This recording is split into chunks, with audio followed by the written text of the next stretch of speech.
Henri de La Tour d'Auvergne, Vicomte de Turenne, often called simply Turenne, was the most illustrious member of the La Tour d'Auvergne family. He achieved military fame and became a Marshal of France. He was one of 6 marshals who have been made Marshal General of France. Background and early career: the second son of Henri de La Tour d'Auvergne, Vicomte de Turenne, Duc de Bouillon, sovereign prince of Sedan, by his second wife Elizabeth, daughter of William the Silent, Prince of Orange. He was born at Sedan. He received a Huguenot education and the usual training of a young noble of the time, but physical infirmity, and particularly an impediment of speech, hampered his progress, though he showed a marked partiality for history and geography, and a special admiration of the exploits of Alexander the Great and Caesar. After his father's death in 1623, he devoted himself to bodily exercises and in a great measure overcame his natural weakness. At the age of 14 he went to learn war in the camp of his uncle, Maurice of Nassau, the Stadtholder of Holland and Prince of Orange, and began his military career in the 80 Years' War. Frederick Henry of Nassau, who succeeded his brother Maurice as Stadtholder and Prince of Orange in 1625, gave Turenne a captaincy in 1626. The young officer took his part in the siege warfare of the period, and won special commendation from his uncle for his skill and courage at the celebrated siege of Hertogenbosch in 1629. In 1630 Turenne left the Netherlands and entered the service of France, motivated not only by the prospect of military advancement but also by his mother's desire to show the loyalty of the Bouillon dominions to the French crown. Cardinal Richelieu at once made him colonel of an infantry regiment. He still continued to serve at short intervals with the Prince of Orange, who at the time had an alliance with France,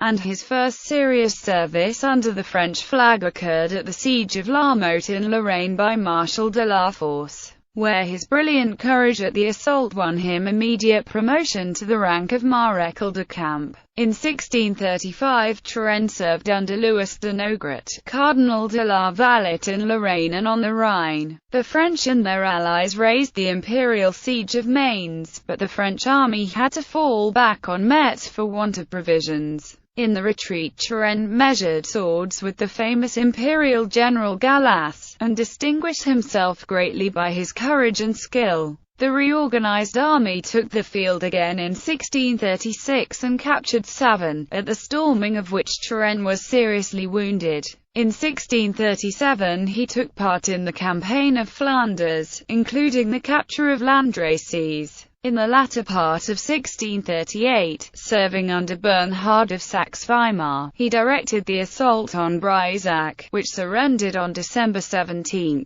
Turenne had now gained a reputation as one of the foremost of the younger generals of France, and Richelieu next employed him in the Italian campaign of 1639–1640 under Cadet L'Appel, Henri de Lorraine, Count of Harcourt. On 19 November 1639 Turenne fought in the famous rearguard action called the Battle of the Route des Choirs, and during the winter revictualled the citadel of Turin, held by the French against the forces of Prince Thomas of Savoy. In 1640 Harcourt saved Casal Monferrato and besieged Prince Thomas' forces in Turin, which meanwhile besieged in their turn another French force in the citadel. The latter held out, while Prince Thomas had to surrender on 17 September 1640. A fourth army which had invested Harcourt's lines being at the same time forced to retire. Turenne, who had by now become a lieutenant general, played a major role in achieving the favorable result of these complicated operations. He himself commanded during the campaign of 1641 and took Cony, Sèvres, and Mondovi.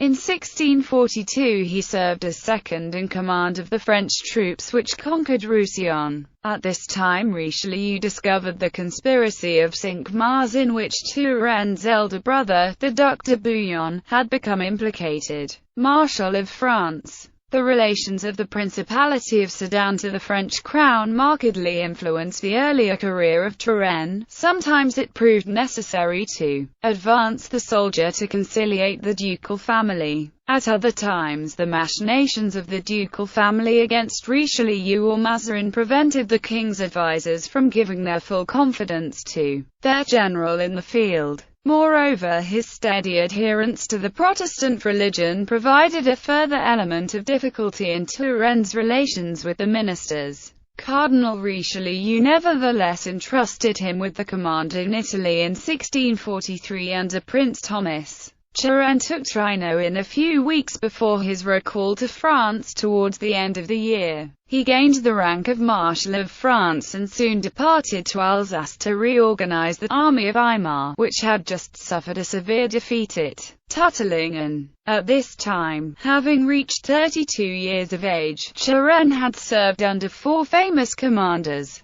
the methodical Prince of Orange, the fiery Bernhard, the soldierly Cardinal de la Valette, and the stubborn and astute Harcourt had each contributed much to the completeness of Turenne's training, and he took the field in 1644 prepared by genius and education for the responsibilities of high command. The work of reorganization over Marshal Turenne began the campaign in June 1644 by crossing the Rhine at Breisach. But almost instantly an army under the Duke of Enghien joined him. The Duke, as a prince of the royal house, took the chief command of the united armies of France and Weimar. The four famous campaigns which followed brought to an end the 30 Years' War. The desperately fought Battle of Freiburg against Franz von Mercy's Bavarians proved the chief event of the first campaign, after which the French successfully besieged Philipsburg. Before the capitulation, Enghien withdrew and left Turenne in command. The Marshal opened the campaign of 1645 with a strong forward movement, but Mercy surprised and defeated him at Mergentheim on the 2nd of May. Enghien again came to the front with the army of France, and Turenne's army received substantial reinforcement with the arrival of a Swedish force and of a contingent from Hesse-Kassel. The Swedes soon departed, but Enghien commanded 20,000 men when he met the Bavarians in a battle even more stubbornly contested than Freiburg.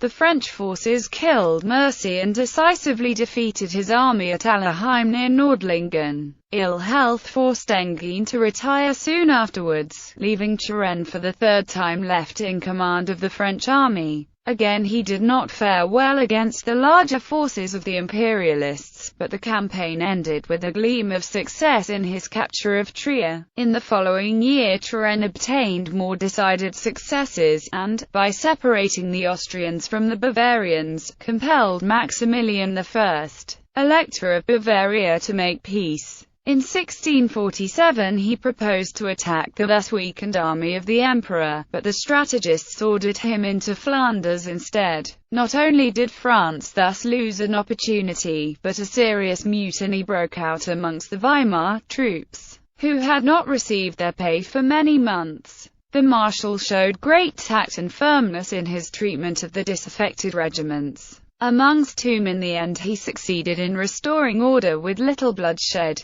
He then marched into Luxembourg, but soon received orders to switch to the Rhine, for in 1648 Bavaria had returned to her Austrian alliance and had taken up arms again. Turenne and his Swedish allies made a brilliant campaign, crowned by the decisive action of Zusmarshausen. Troops subsequently wasted Bavaria with fire and sword until her second and more secure pacification was obtained. This devastation, for which many modern writers have blamed Turenne, appeared no more harsh a measure than the spirit of the times and the circumstances of the case permitted. The Fronde and the early reign of Louis XIV.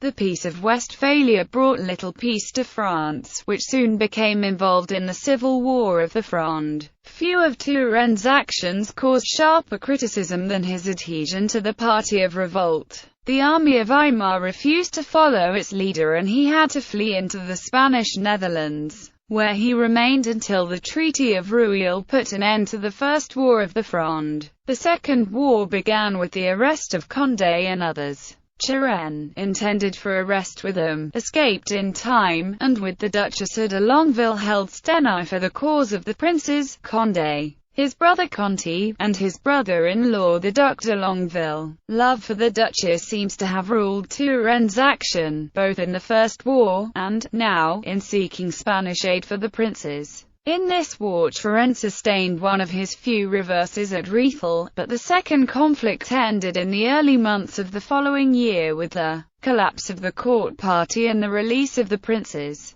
Turenne became reconciled, and returned to Paris in May 1651. But the trouble soon revived, and before long Condé again raised the standard of revolt in the south of France. In this, the Third War of the Fronde, Turenne and Condé stood opposed to each other, the marshal commanding the royal armies, the Prince of the Frondes and their Spanish allies. Turenne displayed the personal bravery of a young soldier at Jargeau, the skill and wariness of a veteran general at Gien, and he practically crushed the civil war in the Battle of the Faubourg Saint-Antoine and in the reoccupation of Paris. Turenne still needed to deal with Condé and the Spaniards, however, and the long-drawn-out campaigns of the Spanish Fronde gave ample scope for the display of scientific generalship on the part of both the famous captains. In 1653 Turenne had the advantage. He captured Rethel, Saint-Menehould and Mauson. The short campaign of 1654 again favoured the French. On the 25th of July 1654 they defeated the Spanish at Arras. In 1655 French armies gained more ground, but in 1656 Turenne suffered a serious defeat at Valenciennes. And though the causes of the defeat had been largely outside his control, he again showed his ability to recover from an outcome that would have overwhelmed lesser generals. The war eventually concluded soon after Turenne's victory at the Battle of the Dunes near Dunkirk in 1658, in which a corps of English veterans sent by France's ally Oliver Cromwell played a notable part, a victory which, followed by another successful campaign in 1658, led to the Peace of the Pyrenees in 1659. On the death of Cardinal Mazarin in 1661, Louis XIV took the reins of government into his own hands, and as one of his first acts appointed Turenne Marshal General of the camps and armies of the king. He had offered to revive the office of Constable of France in Turenne's favour if the Marshal would become a Roman Catholic. Turenne declined.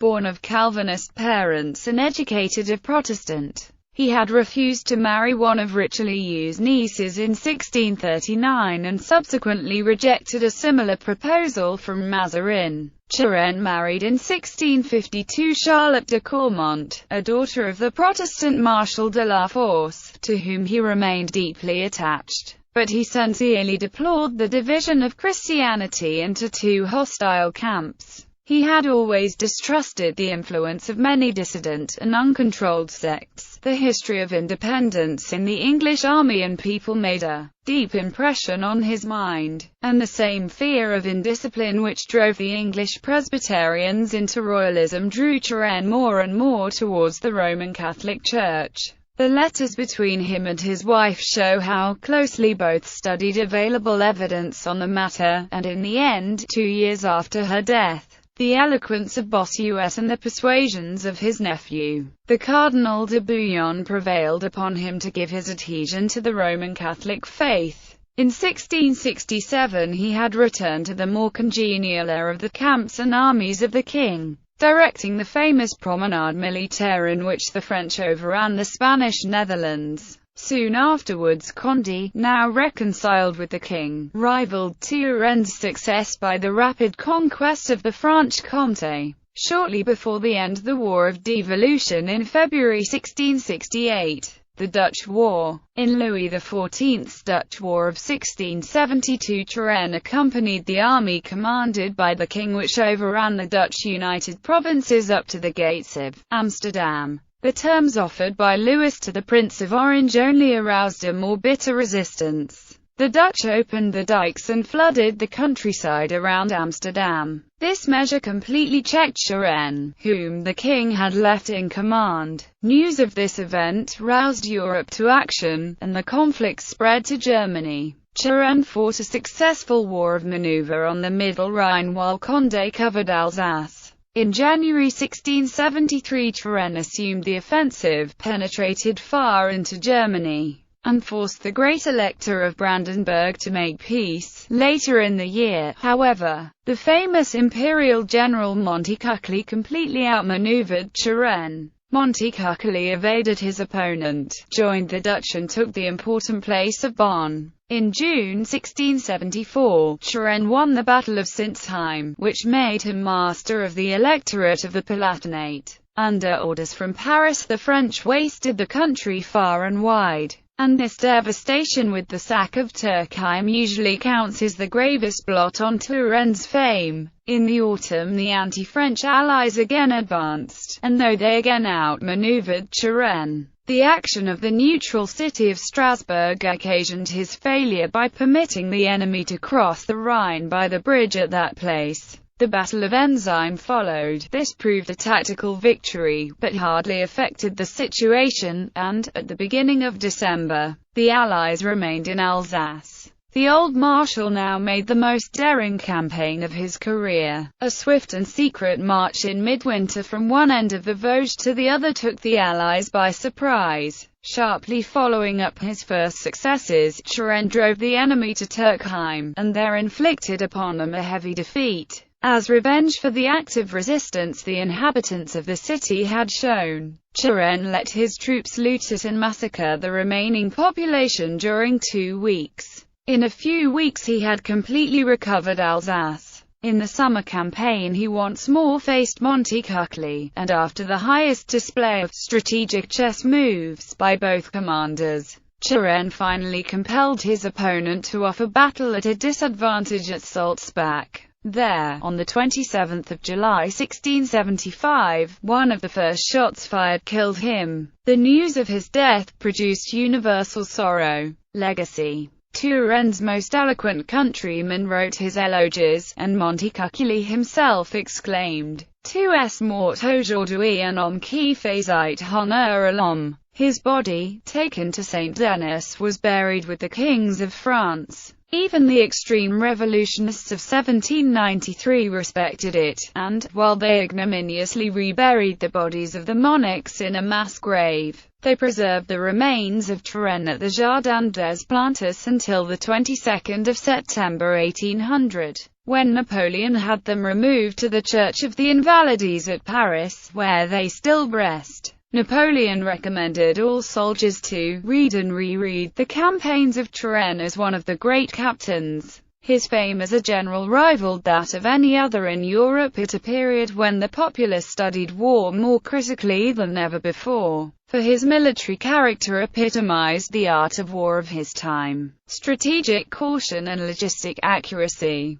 combined with brilliant dash in small combats and constancy under all circumstances, of success or failure, perhaps emerge as the salient points of Turenne's genius for war. Great battles he avoided, few sieges and many combats he used as his own maxim, and, unlike his great rival Condé, who appeared as brilliant in his first battle as in his last, Turenne improved day by day. Napoleon said of him that his genius grew bolder as it grew older, and a later author, the Duke of Aumale, took the same view when he wrote, "Pour le connaître il faut le suivre jusqu'à Salzbach." Chez Louis chaque jour marque un progrès. In his personal character, Turenne showed little more than the nature of a simple and honorable soldier, endowed with much tact, but in the world of politics and intellect he seemed almost helpless in the hands of a skillful intriguer or casuist. His morals, if not beyond reproach, were at least more austere than those prevalent in the age in which he lived. He operated essentially as a commander of regular armies. He spent his life with the troops, he knew how to win their affection, he tempered a severe discipline with rare generosity, and his men loved him as a comrade no less than they admired him as a commander. Thus, though Condé's genius appeared far more versatile, Turenne's genius best represents the art of war in the 17th century.